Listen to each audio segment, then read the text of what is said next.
Well, without further ado, our MC of the day, Courtney.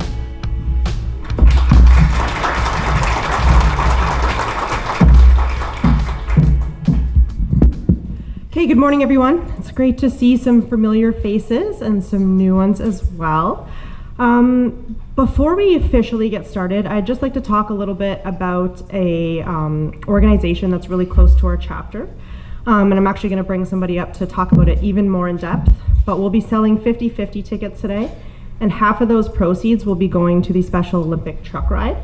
So to talk a little bit about that right now, please join me in welcoming Werner Unger. Awesome. The athletes, the joy, the smiles, all that stuff, you can't replicate that. It is as pure as it gets. And the truck drivers love it too. I brought 11 of my guys out last year, and the smiles on their faces were as big as the smiles on the athletes' faces. For them to be able to interact with these guys and girls, to interact with that big shiny machine, and everybody did great. Everything was shined up and chromed within an inch of its life. It was a fantastic moment, and watching the videos that Bruce puts out should inspire you. These programs do so much for these folks, so any support you can give in any way is fantastic, and it's well appreciated, and it goes a long, long way.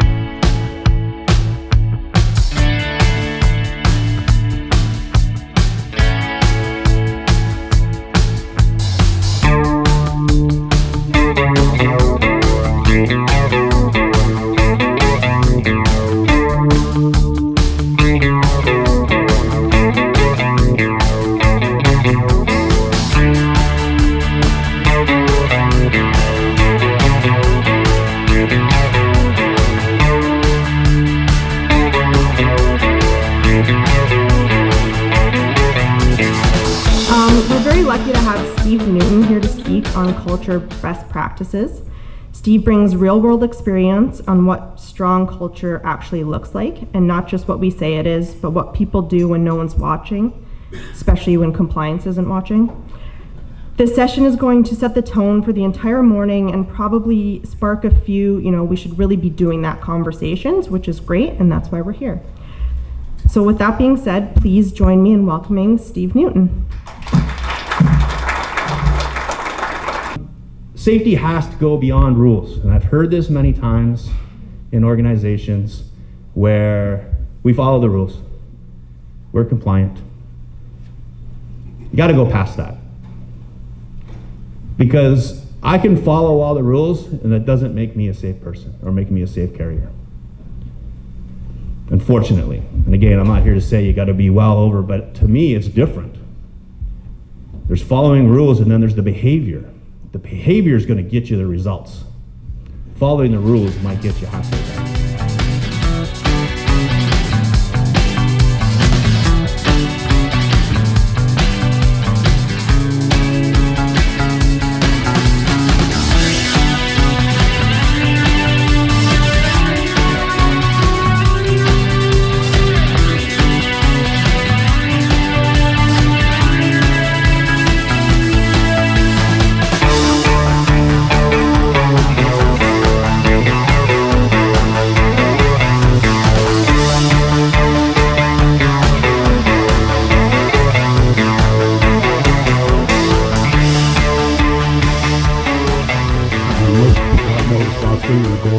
I'm not sure I should, but we do, and that's where the culture comes in. We change to a culture of, you tell me why you need to get home safely, and I'll tell you how to work safely to get there every day. And listen to them. And I know truck drivers like to talk a lot, so there's a lot of listening. But you do, when you get through and you boil some of it down, you really do get to see what's going on. And I think that when you can get to the hey, hi, how are yous, as opposed to what do you want, you get somewhere further. You can actually drive change better. And I think that where we are, every day there's something I hear, every day there's something I see, every day there's something that happens that does not match our culture. And then you hear the rumblings. Are you seriously opening your hood every morning? What are you doing that for? You don't have to do that. Those are the things that I think are a challenge to change. Then Great job. What do you think? What do you think of the event today? Oh, it was a fantastic event. It was great to see all the sponsors come out. The panel was fantastic. Steve's conversation in the beginning was wonderful. It's awesome to see Hamilton Niagara show up. I love it. Absolutely. Culture first. Good job for you today. You didn't mess up. You didn't roll off the stage or nothing. That's awesome. All right, Kim, what do you think of the event today? Steve Newton was on, did a great job. We won't tell Jeff he did a better job than he was supposed to do. No, we won't say that because we love Jeff. No, it's too late. I already sent Jeff a text. I said, thanks for not coming. Yeah, no. No, we all know Jeff Topping is top notch, and we also know Steve's top notch. So Steve was good enough. But what'd you think of that today? Because he was talking culture, and you have businesses that are culture down. You got 3 businesses. So what'd you think? Yeah, well, Challenger, they told the story. And, I've known Dan Einwechter, the founder of Challenger, for 30 years. And, what they did with their company and when they turned it around was amazing. And Good to Great is a great book to read. And every manager in that company got a copy of that book before they went around and did their tour. Yeah, very cool. Now, you must be tired. You had a big successful event yesterday and another one today. So, hey, we got to go home and go sleep. Thanks I went home and cut my grass, remember? There you go, yeah. Who cuts grass on a Wednesday? No. In the rain. What did you think of the event today? It was great. Yeah. First time? First time at this event, and heard a lot of good stories, and yeah. Do you hear any true ones? I hope the moderators are being true, but I don't know. You can never know about this guy over here. Yeah. Well, thanks for being at the event. Glad you enjoyed it. Thanks. For sure. We'll see you. Okay, as we wrap up today, I just want to thank everyone who made this event possible. Steve Newton, Rob Hill, Daniel Cohen, Wendy Watson, and Werner Unger. And of course, our sponsors. Thank you guys so much. Please make sure you see them before we wrap up today. And finally, all of you. Thank you for supporting our seminar, the promoted bottle washers, the managers, and everyone else who made it out of the office.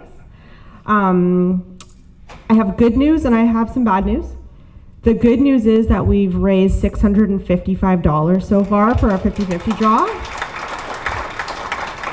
The bad news is we cannot evenly divide that by 2. So if anybody else wants to buy a ticket, now would be your chance so we can round that number out.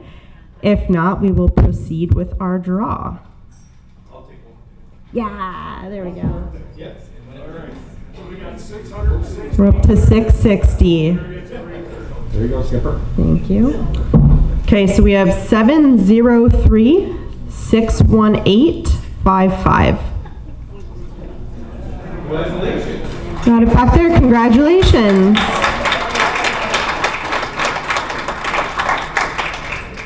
Okay, thank you all for being here. Safe travels home, and we'll see you all at the next event. Okay, so I'm here with Daniel, who's just on the power. I have to edit all of the stuff because of Daniel, so thank you very much. I appreciate all the extra work. Is this first time? We see Courtney all the time. Is this the first time that you've been at the Fleet Safety Council? No, I was just saying, I was at the annual meeting probably 6 or 7 years ago. Okay. I've been to some of the chapter meetings in Niagara about 6 or 7 years ago, but I think it's the first time I've been to this event. This way. And you guys are very involved in our chapter, the Hamilton chapter. Do you see the value in your work of what happens? Like, what we hear at the meetings. We're talking culture today. That's gotta be good from a boss standpoint when you get back, right? I was not paid to make this statement, but I will say that the Fleet Safety Council makes a difference for us, and it helps us learn and see and understand what other companies are doing, and it's been instrumental in our journey through safety with trucking. Great. Well, thank you very much. You did a wonderful job up there, and by the way, Courtney's got notes. Next performance appraisal, can I be a fly on the wall? I want to see how this flies. I'll let you know November, December timeframe. I'll give you a call. Thank you very much, Daniel. I really appreciate it. All right, I'm here with Alan. Now, I want to know, first of all, what do you think of the topics today? Culture. It applies to anything, right? Yeah, it was actually, it was great. I mean, sometimes you go to events and, it can be a mixed bag. But the first talk was great. It was awesome. The culture, Challenger the gentleman, great, absolutely great. So I thought the topics were really good and real life stuff then in the second panel. I thought that was really interesting. All right. I'm here with the famous. And you've been on before because I've seen your videos. Here with the same famous Brad Bird. How are we doing today, buddy? I'm doing well, thanks, Bruce. What'd you think of the show today? It was fantastic. When you look at culture in the industry, I think that's, I've talked for years about pride in the industry and how I've seen some of the pride lose, and bringing that culture and that pride back in the industry is something